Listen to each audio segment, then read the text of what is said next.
बिस्मिल्लाहिर्रहमानिर्रहीम बिस्मिल्लाहिर्रहमानिर्रहीम। अस्सलाम वालेकुम नाज़रीन, उम्मीद करता हूँ आप सब खैरियत से होंगे। आज हम आपके लिए बहुत ही प्यारा सा बयान लेके आए हैं जिसका उन्वान है खाना काबा की तामीर। बयान शुरू करने से पहले अगर आपने हमारे चैनल को सब्सक्राइब नहीं किया तो हमारे चैनल को ज़रूर सब्सक्राइब करें। तो चलते हैं बयान की तरफ। खाना काबा एक ऐसी मुकद्दस जगह है जिसको देखने के लिए हर मुसलमान तड़पता है और जिसका तवाफ करने के लिए हर मुसलमान का दिल तरसता है। प्यारे दोस्तों, इस वक्त जो खाना काबा है वो 400 साल पुराना है। खाना काबा को अब तक 10 बार बनाया जा चुका है। खाना काबा की सबसे पहली तामीर हजरत आदम अलैहिस्सलाम की पैदाइश से 2000 साल पहले हुई और खाना काबा को सबसे पहले अल्लाह ताला के हुक्म से फरिश्तों ने बनाया। जिस तरह के तफसीर की किताब कुर्तबी में लिखा है कि जब अल्लाह तबारक व ताला से फरिश्तों ने कहा कि इंसान तो पैदाइश के बाद जमीन पर झगड़ा फसाद करेगा और बहुत खून खराबा होगा, जिस पर अल्लाह तबारक व ताला ने फरमाया कि जो कुछ मैं जानता हूँ वो तुम नहीं जानते। फरिश्ते ये सोचने लगे कि अल्लाह तबारक व ताला हमसे नाराज हो गए हैं। उस वक्त फरिश्ते अल्लाह ताला के अर्श के नीचे तवाफ करने लगे और अल्लाह पाक की तस्बीह बयान करने लगे। तो अल्लाह तबारक व ताला ने इन पर रहमत नाजिल फरमाई और अपने अर्श के नीचे एक खूबसूरत और हुस्न जमाल वाला घर तामीर किया और ये घर फरिश्तों के बीच बैतुल मामूर के नाम से जाना गया।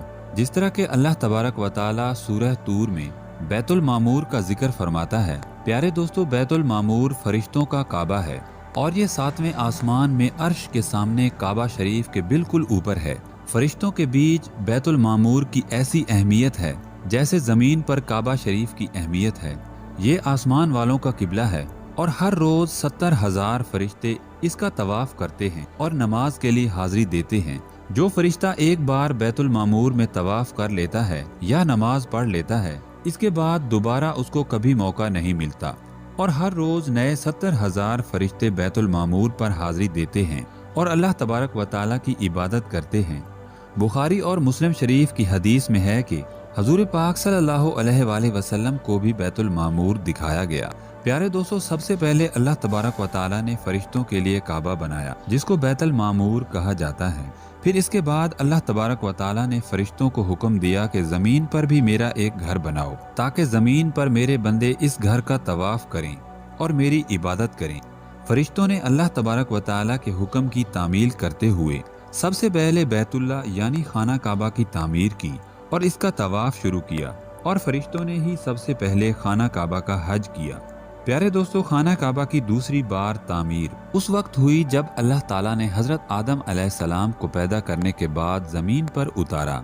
जब हजरत आदम अलैहिस्सलाम जन्नत से जमीन पर तशरीफ लाए तो हजरत आदम अलैहिस्सलाम ने अल्लाह तबारक व ताला की बारगाह में अर्ज किया, या रब्बुल आलमीन, मैं यहाँ ना तो मलाइका की तस्बीह व तकबीर सुन सकता हूँ और ना ही कोई इबादत गाह देख सकता हूँ, जैसा कि आसमान में बैतुल मामूर को देखा करता था जिसके चारों तरफ फरिश्ते तवाफ किया करते थे। हजरत आदम अलैहिस्सलाम की ये फरियाद सुनकर अल्लाह तबारक व ताला ने हजरत आदम अलैहिस्सलाम से फरमाया कि जाओ, जहाँ पर हम निशान बताएं वहाँ पर काबा बनाकर उसके चारों तरफ तवाफ भी कर लो और उसकी तरफ मुंह करके नमाज भी अदा कर लो। हजरत जिब्राइल अलैहिस्सलाम को अल्लाह तबारक व ताला ने हजरत आदम अलैहिस्सलाम को गाइड करने के लिए उनके साथ भेजा। चुनाचे हजरत जिब्राइल अलैहिस्सलाम हजरत आदम अलैहिस्सलाम के साथ चल पड़े और इन्हें इस जगह पर लाए जहाँ से जमीन बनी थी, यानी जिस जगह से सबसे पहले जमीन की झाग पैदा हुई थी और फिर वही झाग फैलकर पूरी जमीन बनी। इस जगह पर हजरत जिब्राइल अलैहिस्सलाम ने अपने पर को जमीन पर मारा और सातों जमीन पर खाना काबा की बुनियाद डाल दी, जिन बुनियादों को फरिश्तों ने 5 पहाड़ों के पत्थरों से भरा और बुनियादों पर चारों तरफ दीवारें खड़ी कर दी। इन 5 पहाड़ों में कोहे लबनान, कोहे तूर वगैरह शामिल हैं। इस तरह जब दूसरी बार बनाया जा रहा था तो हजरत जिब्राइल अलैहिस्सलाम, हजरत आदम अलैहिस्सलाम और हजरत अम्मा हवा भी शामिल थे। हजरत अम्मा हवा रजी अल्लाह ताला अन्हो मट्टी उठाकर लाती और हजरत आदम अलैहिस्सलाम खाना काबा बनाते जाते। जब खाना काबा की तामीर का काम पूरा हो गया तो अल्लाह तबारक व ताला ने हजरत आदम अलैहिस्सलाम को तवाफ करने का हुक्म दिया और साथ ही फरमाया, आप पहले इंसान हैं और ये पहला घर है। और फिर हजरत आदम अलैहिस्सलाम खाना काबा की तरफ मुंह करके नमाज अदा किया करते थे और अल्लाह तबारक व ताला की इबादत में लगे रहते थे। खाना काबा को तीसरी बार किसने बनाया?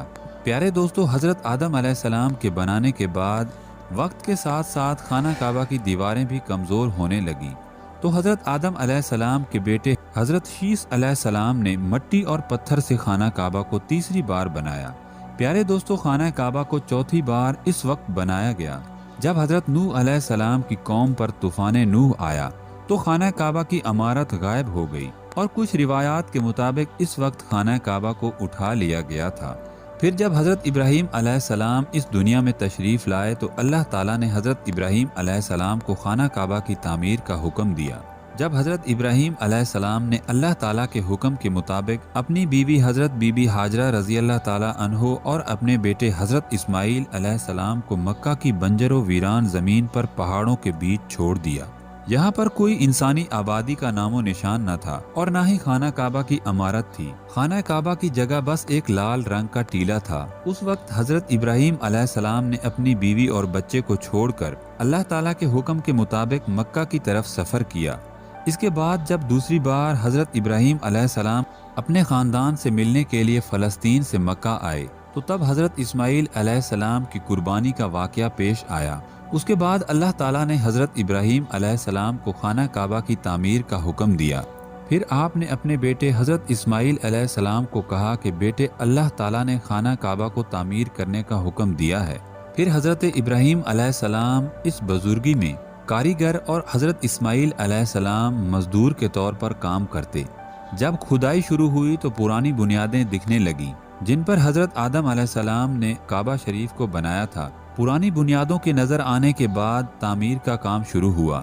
کوہ لبنان، کوہ ہیرا، کوہ کیس، کوہ صفا اور کوہ مروہ، ان پانچوں پہاڑوں سے حضرت جبرائیل علیہ السلام پتھر اٹھا کر لاتے اور حضرت ابراہیم علیہ السلام کعبے میں لگاتے۔ پھر حضرت جبرائیل علیہ السلام کی نشاندہی سے جبل ابی قیس کے کنویں سے 2 پتھر ملے۔ حضرت ابراہیم علیہ السلام ان پتھروں کو اٹھا کر لائے۔ ان میں سے ایک پتھر حجر اسود تھا اور دوسرا پتھر مقام ابراہیم کے نام سے مشہور ہوا۔ پیارے دوستو، مقام ابراہیم وہ پتھر ہے جس پر حضرت ابراہیم علیہ السلام نے کھڑے ہو کر خانہ کعبہ کی دیواریں بنائیں۔ جیسے جیسے خانہ کعبہ کی دیواریں اونچی ہوتی جاتی ویسے ویسے وہ پتھر بھی اونچا ہوتا جاتا۔ سبحان اللہ۔ پیارے دوستو، رسول خدا صلی اللہ علیہ وآلہ وسلم نے ارشاد فرمایا کہ حجر اسود جب جنت سے اتارا گیا تو وہ دودھ کی طرح سفید تھا، پھر انسانوں کے گناہوں نے اسے کالا کر دیا۔ پیارے دوستو، خانہ کعبہ کو آخری بار شاہ عبد العزیز نے 1417 میں نئے سرے سے تعمیر کروایا، اور ابھی جو خانہ کعبہ ہے تقریباً 400 سال پرانا ہے۔ اللہ تبارک و تعالیٰ سے دعا ہے کہ اللہ تبارک و تعالیٰ اپنے بیت اللہ شریف کی بار بار زیارت نصیب فرمائے اور حج بیت اللہ کی سعادت نصیب فرمائے۔ آمین ثم آمین۔ تو ناظرین، امید کرتے ہیں ہمارا یہ بیان پسند آیا ہوگا۔ اگر بیان پسند آیا تو ہمارے چینل کو ضرور سبسکرائب کر دیں۔ اسی طرح نیو ویڈیو میں ملتے ہیں، تب تک کے لیے اللہ حافظ۔